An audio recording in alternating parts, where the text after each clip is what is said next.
Unacademy. Let's crack it. Hello दोस्तों, welcome to पाथ पाइंडे। दिस इज सुमिरचा पांडे, आप सबकी करंट अफेयर्स की फैकल्टी। तो दोस्तों, कैसे हैं आप सब लोग? I hope you all are doing very well. चलिए न्यूज़ पे चलते हैं और देख लेते हैं कि आखिरकार क्या कुछ इंपॉर्टेंट आज की इस वीडियो में करने वाले हैं डिस्कस। तो रिसेंटली हमें देखने को मिला है कि थाईलैंड और श्रीलंका के बाद अब मलेशिया तीसरा ऐसी कंट्री बन गया है जिसमें कि हम इंडियन, हम भारतीय अब बिना वीज़ा के भी वहाँ पे प्रवेश कर सकते हैं। सो यू आर राइट कि बिना वीज़ा के भी आप मलेशिया जा कर के अपनी हॉलीडेज़ को एंजॉय कर सकते हैं। तो ये अभी अभी रीसेंट खबर जो है हमें सुनने को मिली है। मलेशिया के प्राइम मिनिस्टर ने ये डिक्लेरेशन किया है। ठीक है, तो आज की इस वीडियो में दोस्तों हम बात करेंगे कि आखिरकार कितने दिन तक आप वहाँ पे बिना वीज़ा के रह सकते हैं। इन सारी चीज़ों के बारे में डिटेल में हम चर्चा करेंगे। ठीक है, वीडियो को स्टार्ट करने से पहले मैं आपको बता दूं कि अगर आप प्रयागराज से हैं और एस्पायर करें यूपीएससी के लिए, तो अनअकैडमी आप सबके लिए प्रयागराज में ला रहा है ऑफलाइन सेंटर, जिसमें कि हमारा फाउंडेशन बैच 25-26 का स्टार्ट होने वाला है दोस्तों 15 दिसंबर से। इस डेट को मार्क कर लीजिए, 15 दिसंबर। लेकिन खुद को एनरोल करवाए 30 नवंबर के पहले पहले। अगर आप ऐसा करवाते हो तो आपको एक अर्ली बर्ड ऑफर मिलेगा। 40% का ऑफ जो है आपके फीस पे मिलने वाला है, लेकिन ये उन्हीं को मिलेगा जो हमारे फर्स्ट 100 स्टूडेंट्स आएंगे एनरोल करवाने, उन्हीं को ही मिलेगा। तो खुद को फर्स्ट 100 स्टूडेंट्स में करवा लीजिए अकाउंट और 40% का ऑफ ले लीजिए। ऑल्सो यहाँ पे हमने नंबर प्रोवाइड किया है जिस नंबर पे आप कॉल कर सकते हो और अपनी क्वेरीज जो एड्रेस करवा सकते हो। प्रॉपर एड्रेस जो है हमने अपने ऑफलाइन सेंटर का यहाँ पे आपको प्रोवाइड किया है। आप इस सेंटर पे भी जाके 1-on-1 कॉन्वर्सेशन कर सकते हो। Also if you are from New Delhi और आप वहाँ पे हमारे ऑफलाइन सेंटर को जाते हो, विजिट करते हो और वहाँ पे अगर अपनी जर्नी जो है आईएएस की स्टार्ट करना चाहते हो, बैच ज्वाइन करना चाहते हो, तो दोस्तों 30 नवंबर से पहले पहले अगर आप खुद को एनरोल करवाएंगे, एडिशनल 35% का ऑफ मिलेगा। तो जल्द से जल्द अपने आप को दोस्तों एनरोल करवाइए। Also when you are taking subscription, ये जरूर ध्यान रखिए कि आप अगर मेरा कोड जो है यूज करते हो, दैट इज RP10, तो आपको 10% का और ऑफ मिल जाएगा। So you can guess it right कि भाई कितने परसेंट का ऑफ जो टोटल आपको डिस्काउंट ओवरऑल मिलने वाला है। तो RP10 जो कोड है, इसको ज़रूर से ज़रूर आप इस्तेमाल करिए। ऑल्सो अगर कभी भी आप यूपीएससी की जर्नी मान लीजिए स्टार्ट करें, है ना, तो आप कुछ ना कुछ तो सोचे होंगे कि अगर मैं अनअकैडमी ज्वाइन करूंगा तो कैसा होगा, क्या होगा, है ना। इन सारी चीज़ों के बारे में आपके दिमाग में कई सारे क्वेश्चंस होंगे, है ना। तो अगर आपको कहीं नहीं जाना है तो हमने आपको इस वीडियो के डिस्क्रिप्शन में एक गूगल फॉर्म दिया है दोस्तों। तो उस गूगल फॉर्म को भरने से ही क्या होगा, आपकी सारी क्वेरीज जो है घर बैठे बैठे भी एड्रेस हो सकती हैं। तो ज़रूर से ज़रूर दोस्तों, इम्पॉर्टेंट है ये, इट्स वेरी इंपॉर्टेंट कि आप इस गूगल फॉर्म को ज़रूर खोलें और भरें। ऑल्सो हमने काउंसलिंग फॉर्म जो है अपना दिया हुआ है। अगर आप काउंसलिंग के लिए जा रहे हैं तो आप काउंसलिंग फॉर्म भी भर सकते हैं। टेलीग्राम चैनल पे आप हमसे जुड़ सकते हैं। क्यों जुड़ना चाहिए आपको टेलीग्राम चैनल पे? तो क्लास की सारी पीपीटी, पीडीएफ, अपडेट्स, नोट्स सब आपको टेलीग्राम चैनल पे मिल जाएगा। ऑल्सो कम्युनिटी पोस्ट के थ्रू भी आप जुड़ सकते हो। ठीक है, चलिए वीडियो को आप बढ़ाते हैं दोस्तों आगे। मलेशिया एक बहुत ही सुंदर सी कंट्री है जो कि आपको देखने को मिलेगी कि साउथ ईस्ट एशिया इसका लोकेशन है। ठीक है, तो आइए मैप में देख लेते हैं। तो ये जो आप देख रहे हो छोटा सा ये जो लैंड मास है, ठीक है, छोटा सा ये जो लैंड मास है जिसको कि सेपरेट किया गया है पानी से, ठीक है, ये दोस्तों क्या है, इस लैंड मास को अगर हम बोलेंगे तो इसका नाम है पेनिनसुला मलेशिया। ठीक है, तो इस लैंड मास का नाम है दोस्तों पेनिनसुला मलेशिया, क्योंकि जो मलेशिया है वो क्या है, लैंड मास है। ठीक है, दो लैंड मास है जिसको कि वाटर बॉडी से क्या किया गया है, सेपरेट किया गया है। ठीक है, और ये आपको देखने को मिलेगा वेस्ट के साइड में, इसका लोकेशन जो है वो वेस्ट के साइड में। ये जो दोस्तों ये जो आपका लैंड मास है इसका नाम है ईस्ट मलेशिया। ठीक है, इसका नाम क्या है, ईस्ट मलेशिया, जो कि आपको ईस्ट में देखने को मिलेगा। ठीक है, तो ये आपको लोकेशन में अगर आप देखोगे तो साउथ ईस्ट एशिया की साइड आपको मलेशिया जो है वो देखने को मिलेगा, जिसको कि सेपरेट किया गया है वाटर से, जो कि एक जो आपका लैंड मास है उसका नाम है पेनिनसुला मलेशिया जो कि वेस्ट के साइड है, और दूसरा जो है वो ईस्ट मलेशिया जो कि ईस्ट साइड में है। क्लियर हो गया? आपको लोकेशन वाइज समझ में आ गया कि आखिरकार मलेशिया का लोकेशन जो है वर्ल्ड मैप पे है किधर। तो अब आते हैं दोस्तों न्यूज़ पे। तो रिसेंटली हमें ये देखने को मिला है कि अब मलेशिया जो है वो क्या करने वाली है, इंडियंस को विदाउट वीज़ा, वीज़ा फ्री जो है वो जा सकते हैं मलेशिया में।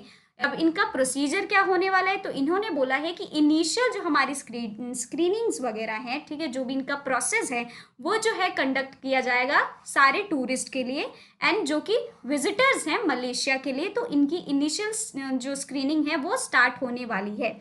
सिक्योरिटी जो है वो डिफरेंट मैटर है, क्योंकि सिक्योरिटी जो इनकी है ये गवर्न की जा रही है अथॉरिटी ऑफ सिक्योरिटी फोर्सेस के द्वारा, ठीक है, एंड इमिग्रेशन। ठीक है, समझ में आ रहा है आपको?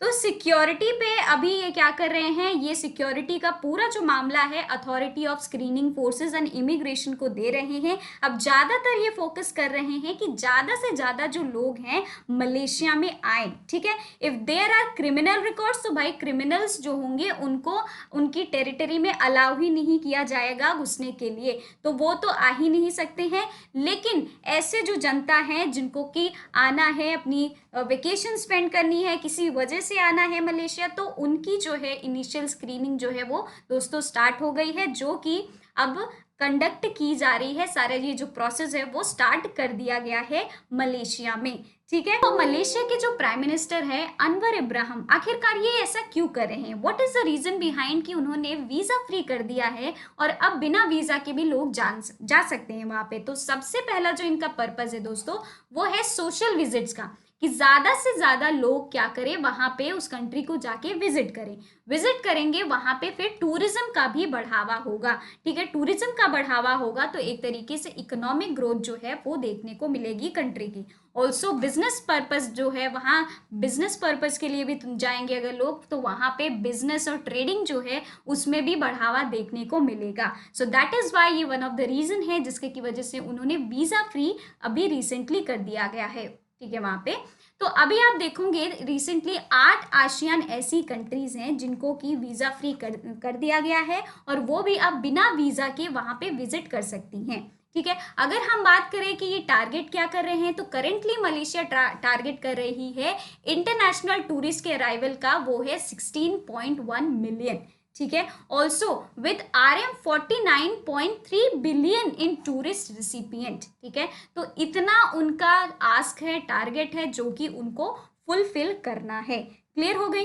अगर हम बात करें मलेशिया के कॉन्टेक्स्ट में कि इंडिया जो है, इंडिया मलेशिया के लिए आखिरकार टूरिज्म का कितना परसेंटेज या फिर कितने नंबर ऑफ लोग जो हैं हर साल देखने को मिलते हैं कि वहाँ पे लोग जाते हैं, या फिर बिजनेस पर्पस से या फिर एंजॉयमेंट के पर्पस से, ठीक है, हॉलीडे मनाने के लिए, वेकेशन के लिए। तो इंडिया जो है मलेशिया के टूरिज्म में ज़्यादा से ज़्यादा कंट्रीब्यूशन करती है, ठीक है, और वहाँ पे ज़्यादा से ज़्यादा लोग अराइव करते हैं, अराइवल्स आपको देखने को मिलेंगे इंडिया के ही तरफ से। तो आइए कुछ डेटा जान लेते हैं कि आखिरकार इंडिया का कंट्रीब्यूशन मलेशिया के टूरिज्म में कितना है। अगर हम करंट की डेटा की बात करें तो 2022 में आपको देखने को मिलेगा टोटल ऑफ 3,24,548 इंडियन टूरिस्ट लोगों, इतने लोगों ने दोस्तों क्या किया है 2022 में विजिट किया है। अगर फर्स्ट क्वार्टर की बात करें 2023 में ही, तो मलेशिया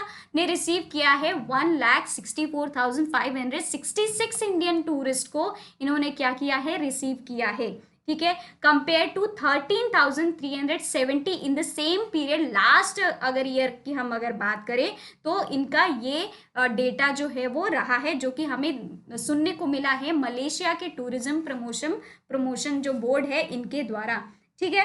तो आप समझ सकते हो कि इंडिया जो है कितना ज़्यादा लेवल पे कंट्रीब्यूट कर रही है मलेशिया के टूरिज्म में, and that is why this is the another reason जिसको कि देखते हुए वीज़ा फ्री इंडियंस के लिए भी अब मलेशिया ने कर दिया है, ठीक है। Indians can travel to Thailand, जो कि हमें पता ही है, ठीक है, विदाउट वीज़ा वहाँ पे रह सकते हैं, वो 30 दिन के लिए रह सकते हैं। तो आइए आप जान लेते हैं कि आखिरकार इन्होंने कितने दिन तक का जो बोल सकते हैं कि इतने दिन आप रह सकते हो, ठीक है, कितने दिन का, तो सेम अगर बात करें तो 30 डेज जो है वो भी उन्होंने भी टाइम पीरियड दिया है कि आप 30 डेज क्या कर सकते हो, जा करके वहां पे रह सकते हो मलेशिया में, ठीक है। तो अगर आप फ्लाइट्स की बात करें तो 158 फ्लाइट्स जो हैं अभी टोटल में हैं, जिसमें कि 30,032 सीट्स जो है वो ऑफर की गई हैं वीकली इंडिया से मलेशिया जाने तक के लिए थ्रू मलेशिया एयरलाइंस,